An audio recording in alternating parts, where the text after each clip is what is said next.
Awake living into uncharted territory together, accelerating your wellness path, plus your interconnectivity at the same time. It's not your grandma's Ayurveda, but it kind of is.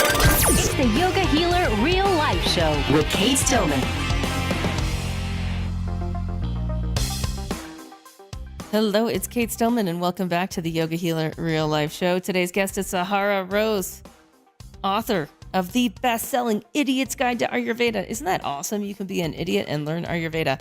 She has since been called a leading voice for the Millennial generation into the new paradigm shift. Sahara is 26 years old, and she is a certified Ayurvedic holistic and sports nutritionist. All right, up and coming, Sahara Rose. We all have body goals. We all want radiant longevity. We all want to feel vibrant, lean, grounded. You can have a free body goal session. Get clear on what you want, and we'll let you know if we can help you get there. We'll also give you some free resources to get you going on your body goals. If this sounds good, go to yogahealer.com/body-goals. You'll talk to Lori, who's a yoga health coach. She helps people deeply identify what their body goals are. Often they're not what we think they are. We might think something like very superficial, like I want to lose 10 pounds, but underneath it, there's a deeper body goal. There's a deeper body goal, maybe around how you want to feel in your body, maybe what you want your body mass to be like. The losing part isn't actually what it's about at all. This can be transferred to any kind of experience. Like you might say, like, I just want to get a good night's sleep. But underneath that really is wanting to have a deep reservoir of energy in your cellular structures, feeling that deep energy in your bones. So whatever it is will help you get in touch with that. And in the getting in touch, you actually tap into your desire for body integrity. You tap into your own body wisdom. You awaken your intuition. So it's my delight to be able to offer you these free sessions for you to identify what your body goals are in this next chapter of your life. Go to yogahealer.com/body-goals. I'm here with Sahara Rose, who published the Idiot's Guide to Ayurveda. And I'm curious right off the bat, how did you get Deepak Chopra to write the foreword? Oh, it's a long story that I can definitely tell, but it was really just serendipity.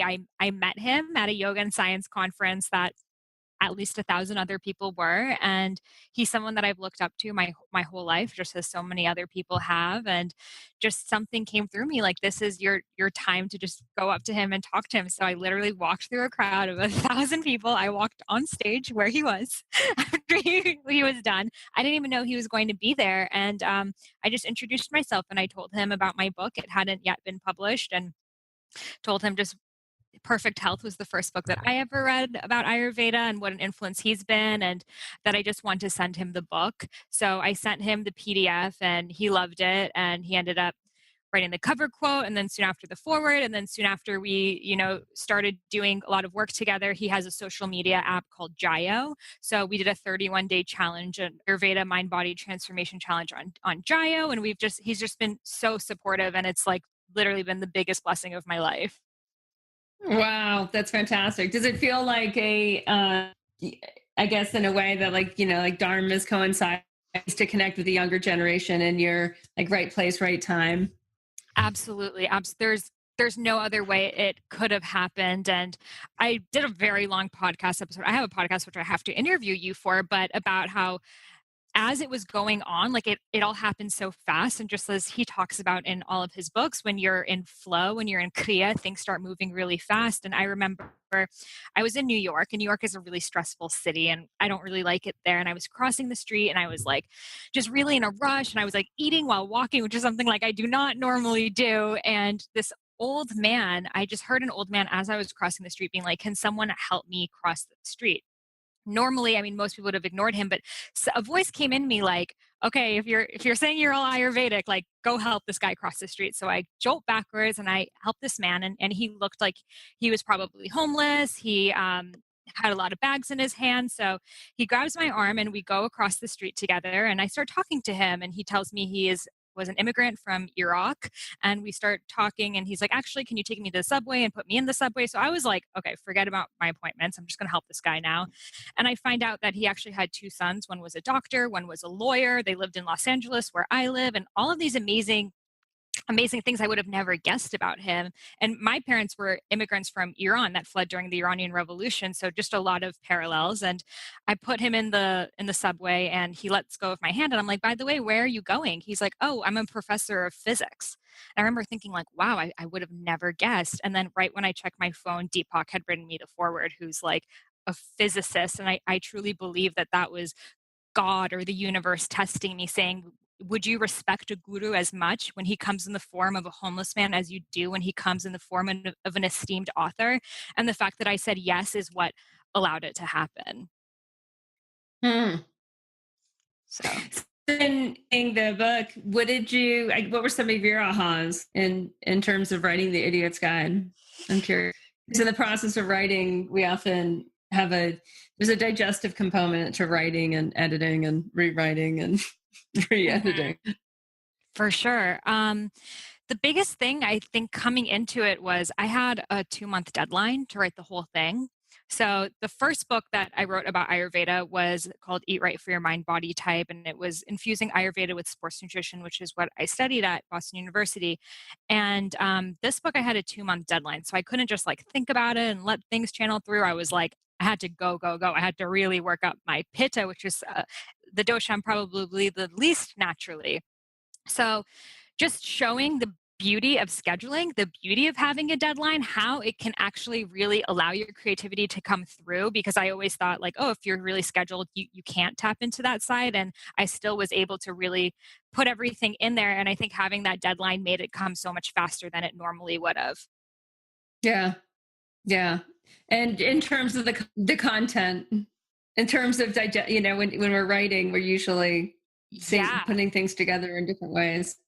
For sure. A lot of it when I started writing it, I thought it was going to be more based off of the nutrition, off of the digestion and what's right for the doshas, because that's what I was more interested in to begin with and what most people were.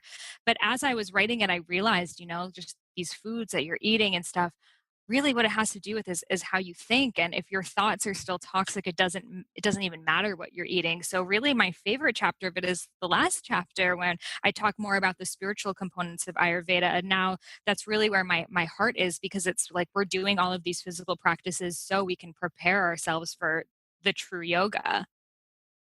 Yeah. Yeah. It does seem more and more that people are getting to that phase of understanding that like deeper nutrition and habit alignment is so that we can do more. So they're simply more empowered as human beings instead of as the path in itself. Right. Yes. And there's so much that's easy, I think, to get caught up in with. When talking with Eric Grasser, who I did the Ayurveda Summit with, he says the question, the most really based place is like, what should I eat? As if there was a right or wrong choice, as opposed to just an attunement and an alignment. Yes. And it does seem that most people come into accessing art from a place, really, what shouldn't I eat? Mm-hmm. more so than a place of like connection to ecosystem and Absolutely. connection to planet. Yeah. Yeah, I think it's, as you're writing a book, it's like just as much of an experience, if not more, for the writer than it is for the reader. And you're going through all your things and saying like, wow, I'm actually not really practicing that as much as I should. So a lot of people ask me, did you fall out of balance? And I was probably the most in balance while writing the book, because I was like, oh my gosh, I really should be tongue scraping, oil pulling, all of these things. It's a really great reminder for you, like, wow, this stuff really does work. Yeah. Yeah. What are you working on now? I'm actually working on a cookbook called Eat Feel Fresh, and it's like a more modern and plant-based Ayurvedic approach. Just because I came into Ayurveda from a raw vegan background, I actually came to Ayurveda because my vata was so out of balance that I was suffering from a lot of health issues. So I was really resistant to Ayurveda at the beginning because it was so rich in ghee, and there was paneer and things like that. And so I kind of created my own plant-based approach, changing, instead of doing the ghee, doing more sesame oil, coconut oil, instead of all of the rice, even doing more quinoa. So this cookbook is going to be a more just modern and plant-based, fun, bold version. I'm actually going to Jodhpur, the blue city, and I'm going to be shooting a lot of really fun blue photography and just showing a side of India and Ayurveda that we don't normally see. Bringing in some of your cultural background? If you said that your parents are from Iran and bringing in different cuisines and ethnic spices into, because I feel like a lot of people have this association, and I do sort of taught this way, you know, from Ayurvedic teachers from India, that like Indian spices and Indian foods are what Ayurveda is about. To me, that's just part of to me, Ayurveda it's more of a perennial wisdom, just a cultural tradition from India. And so there's a way of accessing through our own history, right? And through our own, how our tastes have evolved over time via our ancestral lines. And to me, there's so much more creativity in there. I love that book, Heaven, that one. It's an Ayurvedic book that's very much globally centered cuisine. Beautiful. Yes, I totally agree that, you know, you don't only have to eat Indian food to follow the Ayurvedic principles, and it can really be applied to anything. And growing up, you know, my mom would always tell me to eat lentils and turmeric and all of these things. And I was really resistant to it because I wanted to fit in with my American peers. And, you know, I didn't speak English when I started school, so I wanted to just fit in. So I started to eat like them, eat Lunchables, beg my mom for McDonald's, cookies, chips, anything, because that was like my token of fitting in with Western culture. And then by the time I was 11 years old, I had such bad asthma that I couldn't go outside anymore. And I was extremely overweight. I was taking tons of prescription medications, and something hit me that I just didn't want to live like this anymore. So there was a yoga studio in my town. I didn't know what yoga was, but I thought maybe it could help me lose weight. So when I was 12 years old, I started practicing hot yoga and just feeling so much more connected to my body than I ever have before, because I was indoors all the time playing computer games, and then really feeling that mind-body connection showed me that it's so much more than just the physical. And from yoga, I started to learn more about, you know, nutrition, this and that, which eventually led me to the raw vegan path. Because in my head, I thought, well, if you don't cook food, that must be the very healthiest of all. And that led me to an imbalance on the other side of, you know, being fearful of so many foods and losing too much weight and just being so vata that I was traveling to India already. I lived in India for 2 years, and I was teaching health and sanitations in the slums of Delhi. So I was going there to teach them about health. And I got so sick when I was there because I was a raw vegan in India, which is like unheard of. And I went to an Ayurvedic practitioner because I had heard about Ayurveda. I didn't really know that much about it. I thought it was like an astrologer or something. And she took my pulse. She asked me about my dreams, like I was like, why is she asking about all of these issues when I'm here to talk about my digestion? And she told me that my vata was so out of balance that I was at risk of, I was infertile at that time. My body had gone into menopause when I was 21 years old. I was so just had so much brain fog. I couldn't concentrate. I would faint, all of these things.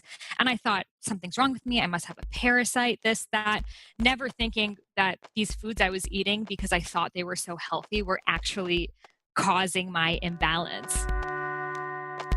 Today's podcast is brought to you by hot water. Yes, you have heat and you have water. And when you put the two together, you have an instant formula for clearing gunk and goo that can build up in your lymph system this time of year. What I do is I fill a liter bottle. I have one of those like Stanley liter insulated thermoses, and I fill it with hot water. You can add seeds to it. You can add a couple fennel seeds or a couple cumin seeds or caraway seeds or cardamom seeds, add your favorite seeds to it, and sip that hot water throughout the day, preferably every 20 minutes. And it just cleanses, just really gently cleanses your blood, your lymph, and it can keep the gunk and goo from accumulated. Also, when you're in change of seasons, especially if you're going from summer to winter, you can easily get dehydrated just because it gets a little cooler and it gets a little drier and you forget that you need to drink a lot of water still. So sip the hot water and soon you'll notice that you're actually much thirstier than you thought you were. All right, on with the interview. Sahara Rose. So that was like a huge wake-up call to me because it just showed me that it's not just what you read on the internet. It's just not what you see someone else doing. I thought, well, all of these other people are thriving as raw vegans, so why can't I? And just seeing that we're all such individuals, and what works for one person might even just work for them for a period of time, but in the longer scope of your life, it's not really sustainable. I have a really different way of orienting. It's more of like so deeply connected to nature and nature's rhythms that we kind of take out a lot of the information, right?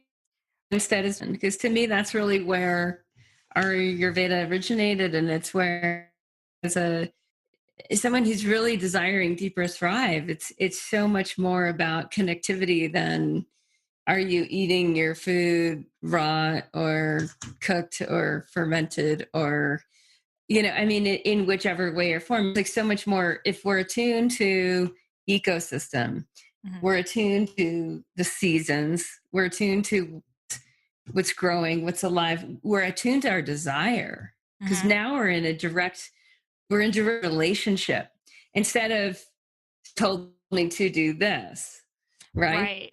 That's to me where it's we're just seeing like a lot of greater amounts of information and differentiation and theories on this and theories on that. And it's like, well, if we're in the realm of the theoretical, problem. Right. And because we're inherently already disconnected. Instead of, I'm a mammal. My body knows, and my body's naturally attuning to the season, to the climate, I just wanted that in. Yes. And I was living in Boston at the time. So totally disconnected from the seasons and my environment. And I was just eating these foods because I had read all this research about why they're so good for me, even though it's, you can't survive in Boston off coconut water and pineapples. Right. Yeah. So and it's expensive compared to in Mexico. It's been fun watching her. She won't eat Mexican. We live in Mexico part time, and she won't eat Mexican food unless we're in Mexico. And won't eat an avocado unless she's in Mexico, where the avocados are imported from for the most part. And this is not coming from a theoretical, cognitive judgment. It's just like, it doesn't feel right, doesn't taste right, and so it doesn't matter. Like I can't convince her. Oh, I'm gonna write this and post it on the blog or put it in the book or blah blah blah. She's like, her connected. Right, definitely. And I think that's why when you travel somewhere else, you can eat that food and get away with it. But then when you come home and you eat that same food, it just doesn't work with you. Yeah. So you're primarily working meals and connecting millennials into their prakriti and into their dharma. Do you want to talk about, just really some of the ahas that maybe might help other Ayurvedic practitioners or healers that are working millennial generation? Absolutely. I think that, millennials, we've grown up in this generation with a lot of information that we've just heard so many different theories and sides, and we just don't know. We've lost that attunement with ourselves that you were speaking of because we're just bombarded by information since we were young. So because of that, I think it's really important for people to find their truth, and that's sort of the predecessor to anything else, because when you're in touch with who you are, your prakriti, then everything else can come so much more naturally. So really what my passion is helping people figure out what they're good at, what comes naturally to them, what flows, what they want to contribute to the world, what they think the world needs. And I think when people are just living in that state of service, of really realizing that they were put on this planet for a specific reason that only their souls can fulfill, it just brings this whole global sense to things that, you're not insignificant. And this is why I want to feel my best, because I play this important role. And so again, for other healers and practitioners working with millennials, any action there, things that you've realized with. So, I guess what I'm saying is that they already have information overload. Right. They might not have access in a sense of their own dharma. Mm-hmm. Is that? Yes. So just helping people, inspiring them to connect to your own truth instead of telling them this is the Ayurvedic way, this is the macrobiotic way, this is whatever way. Just saying, you know what, figure out who you are. And then the rest will just come naturally to you. Because I think a lot of people have, it's another book you'll have to memorize the rules of, and that makes them kind of stray away from it. And just saying, like, this is just another language to talk about the things that you're already feeling. Mm-hmm. Yeah. There's a lot about just helping people just honor and interpret their experience. Right. It's like, as you understand your constitution, you're like, oh, that's why I naturally tend towards this. And Exactly. that's why these certain things aggravate me. And that's why these certain things, doing these activities, having these certain habits, following a certain rhythm actually makes me better. And why going against that rhythm really sinks my ship. For sure. Right? Yes. And I think a lot of people, they've noticed, like I love to write. My whole life I've loved to write, but then it's that fear in their minds of I can never make it as a writer. So then they sort of block that part of them, which blocks all of the creative side of them. And then they just fall into this routine of, living a more just 9 to 5 life when that might not have been what's best for them. And then a lot of systems in their bodies shut down the same way. So I really feel like what you're doing in your everyday life is a huge reflection of how you're feeling internally. Yeah. I mean, my sense too, I mean, it's so hard for people in their 20s, early 30s to go counterculture and take care of themselves. If the raised in is one where they're, staying up. And this is true. Most kids get trained. We actually in Body Thrive, a lot of parents are in that, and they talk about how it's hard to shift their family, shift their preteens to do homework in the morning instead of working at night. Get people into the family rhythm of just wind down as sun goes down, starting to wind down. The amount of stimulation coming in through the eyes, in through the ears, connect and do things that are fun and fluid and, acting and that then by the, kids have been in that pattern, say from like 15 to 25, and they're still stimulating themselves at night. Now their immune system's starting to break down. There's some real, it's much harder to get connected to what makes you happier every day flow out of there's rhythms. And I just see this, I see this rampant in culture, but I particularly see that wow, we're just not getting the message, the support, the connection to so much of how you feel is just based on out of rhythm, out of sync. Right. I think that there's a huge wellness trend going on that I hope stays, that millennials are so interested in finding the right foods for them and living in balance. And now self-care and self-love are the cool things. So I really hope this trend lasts, because now if you go on Instagram and, social media websites, it's people showing oh, I took a bath and I put rose petals in it, or oh, I made myself this steamed bowl, and people are really noticing that I don't feel good when I eat frozen smoothies first thing in the morning. Steamed cauliflower is the biggest trend right now for smoothies. So people are really noticing it. I don't think it's hit the preteens as much, but definitely people in their 20s. And I think it's because yoga's been around now for at least 10 years in the mainstream, that people are leaving that yoga class and then wondering, now what? That's great. That's really great to hear. Yeah. Yeah. Well, any closing thoughts or questions for me?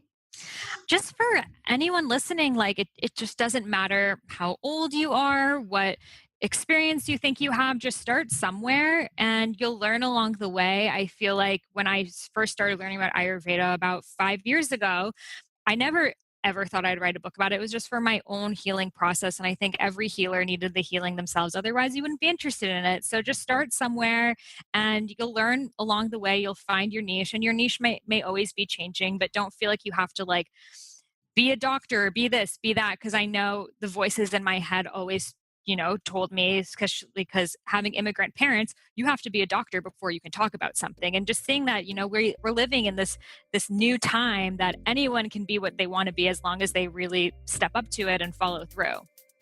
So, yes. Yay. It's been so fun the last few weeks talking to millennials, 3 millennials now. I've talked to about Ayurveda and about their wellness careers. It's great to see so many young women who are going into the wellness profession. It makes me so happy, because when we look at the big problems facing the mainstream culture right now with overweight and diabetes and heart problems and cancer, just to have so many brilliant young women going into wellness, it inspires me. So if you're wanting to be a wellness pro and you missed the last 2 episodes of Dharma and Dollars, where I go a little bit into wellness coaching in my closet, you might want to go back and hear those. That's part of Kate's life story as a wellness pro, that series. All right. And I am leading my next Body Thrive group in a couple weeks. To see if you're a good fit, get a free body goals session, go to yogahealer.com/body-goals. If you're wanting to embed the 10 habits from Ayurveda into your daily life for radiant longevity and to lose whatever issues you've got, sip your hot water and get a body goals session. Oh, and a few shout outs. I'm just loving the emails we're getting. So if you wanted to email me, you can email info@yogahealer.com about the podcast, or you can leave me a message at yogahealer.com/ask or ask a question on the show. This is from Avis Lyon. She says, I don't know if you get my emails, but I just got one of your classes and I love your method of presenting. I can make relationships between the elements and actions. You are awesome. Thank you, Avis. You are awesome for writing me. And Becky says, I did a yoga detox with you a few years ago and have your awesome book and enjoy your emails. My husband is joining me for the next detox. Awesome. I wanted to mention to you, he's a surgeon. I'm a yoga teacher. We are a real life Dharma and Greg. The problem I run into with holistic medicine is the doctor bashing. We are well aware of the problems in medicine, but between the American people making terrible choices and lawyers and the cost of time and money for schooling, it goes on and on. This is where it stands. Dave did diabetic research before med school, and watching people choose chips and the couch over eat less, move more, even if it means losing their sight, their toes, their legs, just saying, it was heartbreaking. Yeah, I hear you. And doctors are amazing. Nurses are amazing. Surgeons are amazing, right? Like researchers, amazing. We got to work together. What I love about Ayurveda is that it's an ancient, holistic perspective. And it gives us a framework in which to understand other systems and to understand our own energies and our own physiology. I spent my last weekend with a good friend of mine, a good old childhood friend she's an MD and she works down in Salt Lake City. We had an awesome time biking in Salt Lake. Yay, Cynthia. And I'm just so glad that we have totally different education and totally different training because we have the most amazing connection and amazing conversations. And I hope that everyone listening is very open-minded and looks for the good. Right? Looks for how can we work together? How can we seek to understand the universe? How can we seek to help each other out? Yay. Thank you, Becky. All right. I'll be back this Thursday with the part 2 of my life as a wellness pro, the closet interview.